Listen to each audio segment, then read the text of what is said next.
No domingo passado nós ouvimos o evangelho dos discípulos de Emaús, aqueles discípulos que estavam tristes porque Jesus havia morrido, estavam indo embora, mas encontram com Jesus ressuscitado. Jesus explica as escrituras, eles dizem: nosso coração não estava ardendo quando ele nos explicava, e voltam correndo para anunciar aos outros: Jesus está vivo.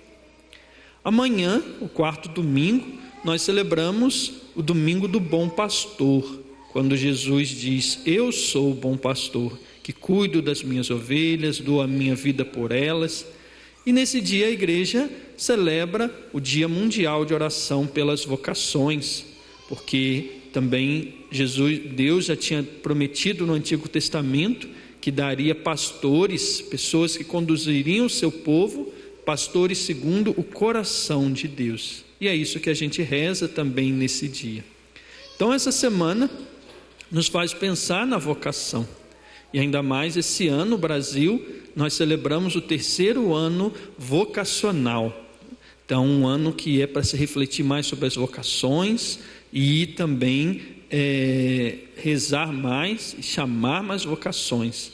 E esse ano o tema pega a passagem do discípulo de Emaús, que a gente ouviu no domingo passado.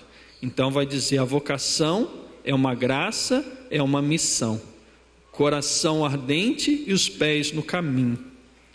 Então realmente a vocação é uma graça, é um dom que Deus faz a todos nós. Às vezes quando se fala de vocação, eu lembro quando era seminarista e trabalhava com a pastoral vocacional, perguntava se algum menino já tinha pensado em ser padre, e dizia: não tenho vocação não, eu vou me casar mesmo. Mas não é isso, né? Pode não ter vocação para padre, mas o casamento também é uma vocação.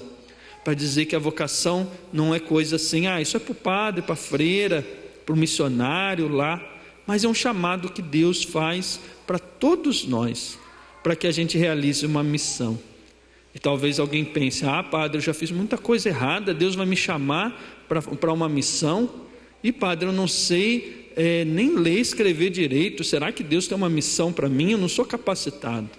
Padre, eu não sei falar, sou muito tímido, será que eu tenho uma vocação, uma missão? Sim, todos nós temos um chamado de Deus, e é uma graça. Se é uma graça, é porque nós não merecemos, mas Deus quer confiar em nós, Deus quer capacitar em nós. E é uma riqueza tão bonita. A gente na fazenda convive com a família da esperança, que a fazenda é o trabalho, é a missão, mas a família da esperança, nós encontramos todas as vocações, todos os estados de vida, porque é uma família. Às vezes tem instituições na igreja que, por exemplo, se for as irmãs, por exemplo, de Cícero, se eu quiser ser irmã de Cícero, não posso, porque você é homem, não pode, só mulheres. Mas existem instituições como a Família da Esperança, que podem homens, mulheres, padres, casados, solteiros, viúvas, e todos os tipos de vocação. E a gente então olha como a igreja tem esse lugar para todos. Isso é muito bonito.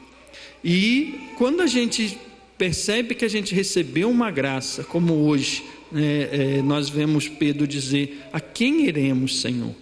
Então, quando a gente vê as palavras de vida eterna que Jesus nos traz, isso traz uma esperança, uma alegria no coração da gente. A gente se sente agraciado. E como no Salmo a gente rezou, o que vou poder retribuir ao Senhor por tudo que Ele fez em meu favor? A gente recebe realmente aquilo como um presente, como uma segunda chance na nossa vida.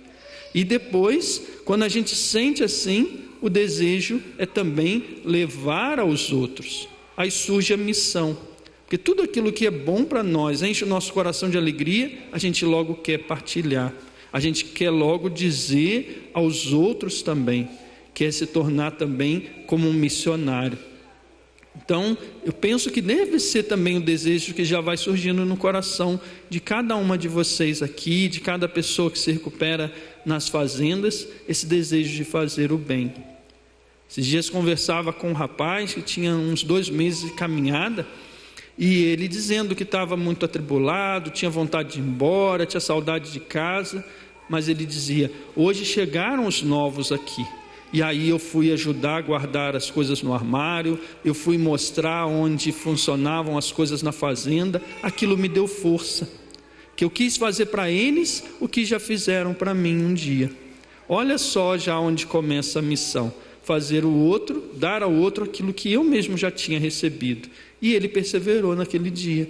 Por quê? Ele não ficou olhando para as suas dores, mas ele olhou para aquilo que ele recebeu e quis dar. E como a gente sempre ouve, quando alguém vai terminando o ano e diz: padre, eu vou voltar para ser voluntário. Ah, você vai voltar? Sim, eu quero dar de graça o que eu recebi de graça. Olha só como a vocação é uma graça, né? O que eu recebi de graça, eu quero dar de graça. Então, se a gente pergunta, quem pode ter uma vocação? Quem pode responder uma vocação? Somos todos nós, todas vocês podem sim responder essa vocação. E a gente se pergunta também quando responder, né? Porque às vezes pensamos também: depois que eu terminar meu ano, depois que acontecer isso, aquilo, eu vou fazer a missão. Tem gente que diz: depois que arrumar tudo na minha vida, aí que eu vou começar a missão. A missão não é só algo lá no futuro, ela começa agora, como eu dizia. Quem tem 2 meses, quem tem 1 mês, quem já tem 1 semana, já pode fazer missão ajudando aqueles que chegaram. Então a missão, o chamado é sempre atual, né? Deus está sempre chamando para que a gente viva essa missão no nosso momento presente, no agora. Então, depois aqueles que estão concluindo o ano, já começam a pensar um pouquinho à frente. Essa semana vi que teve aqui no regional, fez uma videochamada com aqueles que estavam terminando o ano, para depois já provocar isso. Vocês não querem depois se tornarem voluntários? Não querem voltar para se doar? Então, quem já está terminando o ano já começa a pensar: opa, como vai ser minha missão quando eu terminar o ano? Eu vou voltar como voluntário? Ou eu vou voltar para minha casa e vou trabalhar no GEV? Vou participar do GEV? Essa é a missão. E vão acontecendo os chamados. Então a gente responde no momento presente. E os sinais vão acontecendo também, vão nos dando o discernimento. Porque às vezes pensamos também: padre, me pergunta, como eu saber qual é a minha vocação? Como eu vou saber qual é a minha missão? E qual é o critério que na família da esperança foi sendo usado desde lá dos primeiros? A quem me ama, eu me manifestarei. Se a gente vê a história do início da fazenda, o Nelson, né, como fundador, os primeiros companheiros, né, o Nelson diz: a gente só se preocupava ali em amar, cuidar, não ficava pensando: será que eu vou ser padre? Será que eu vou me casar? Primeiro eu vou amar. E com o passar do tempo, as pessoas, cada um foi encontrando a sua missão, o seu caminho, mas sempre amando no momento presente. O Nelson se consagrou, um outro se tornou focolarino, o outro se casou, e assim as coisas foram acontecendo. Eu mesmo, quando fui descobrindo a minha vocação, foi assim. Fazia o bem lá no grupo de jovens, e aí comecei a pensar: nossa, eu dou palestra nos encontros de jovens, faço a campanha do quilo, visito os doentes, faço novena de Natal nas casas. Mas imagina se eu fosse um padre. Nossa, eu ia poder fazer o bem maior ainda às pessoas. Então, conforme a gente vai fazendo o bem, a vocação vai surgindo, né? Então, esse quando a gente ouve a vocação, esse quando é todo dia. E quantos, quando a gente olha para trás, esse ano a Fazenda completando os 40 anos, e sempre quando tem um aniversário ajuda a gente a olhar de maneira especial para a história, a gente vai percebendo como Deus vai chamando.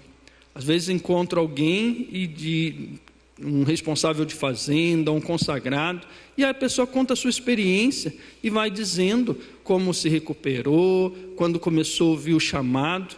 E aí eu começo a imaginar aquela pessoa, né, sentada nessas mesmas cadeiras aqui, 2 anos atrás, 3 anos atrás, 10 anos atrás. E aí quando eu olho para vocês assim, fico pensando, qual será a próxima responsável aqui, né? Qual vai ser a próxima madrinha, a próxima regional, a próxima presidente da fazenda? Pode estar aqui nessa missa hoje ou na missa de amanhã. Ah, padre, não vai ser a gente não, né? Então aí pergunta a Dani, né? Se a Dani pensava que um dia ela ia ser a regional, quando ela estava na recuperação. Então Deus está chamando já desde agora, né? Vai chamando, mas Ele não vai dizer logo tudo. Um dia você vai ser a presidente, você vai ser a madrinha, mas ao longo do caminho Ele vai chamando, vai preparando o coração da gente e a missão. E quantas maneiras a gente tem de responder essa missão? Então, como eu dizia, viver agora o momento presente, depois quando está terminando o ano, se lançar às vezes para fazer uma missão dentro da fazenda. E quando está terminando o ano, a gente tem a possibilidade já de se preparar para fazer uma escola missionária, para fazer a escola Oásis. Então, às vezes tem que aproveitar já esse tempo, o chamado, a oportunidade para fazer essa missão. Imagina você poder ir para uma outra cidade, às vezes para um outro estado, para um outro país, doar a tua vida. Tem tanta gente fazendo grandes esforços para poder defender aquilo que ama, aquilo que acredita. A gente vê pessoas que fazem grandes esforços para proteger os animais, para as causas políticas. E nós devemos olhar esse bom exemplo e defender também, viver aquilo que a gente acredita. Então, a gente faz a nossa missão, se lançar para isso. Aqueles que não são, né, não estão na recuperação, mas têm o desejo de fazer também uma missão, tem o Espalhando Esperança, pode fazer o contato também, e experimentar um pouco dessa nossa vida e fazer essa missão também. Então, a gente, quando faz essa experiência de se doar, a gente vai percebendo o quanto a gente vai também salvando a nós mesmos, né? Porque a gente foi feito para amar, foi feito para essa missão, foi feito para se doar.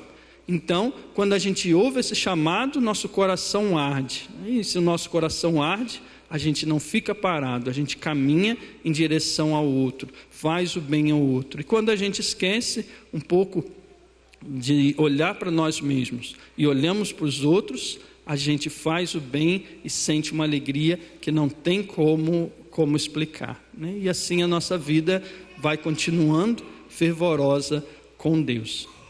Então peçamos a Deus essa graça nesses dias, né? Para que a gente possa então ouvir o seu chamado e sermos generosos para responder. Seja um missionário dentro da fazenda, seja numa vocação, numa outra instituição da igreja, que não seja a fazenda, não seja a família da esperança, ser uma irmã, ser um padre na diocese. Essa semana eu conheci um padre que se recuperou na fazenda e hoje é ordenado padre numa diocese, né? Então, ou quando a gente volta para casa, participa do GEV, participa de um movimento da igreja, a gente não pode ficar parado, né? Porque diz que água parada e limpa dá dengue, né? Então que a gente não fique parado, mas que a nossa vida esteja sempre em movimento, em doação para os nossos irmãos. Louvado seja o nosso Senhor Jesus Cristo. Este programa tem o apoio dos nossos benfeitores. Seja você também um benfeitor, evangelizando conosco.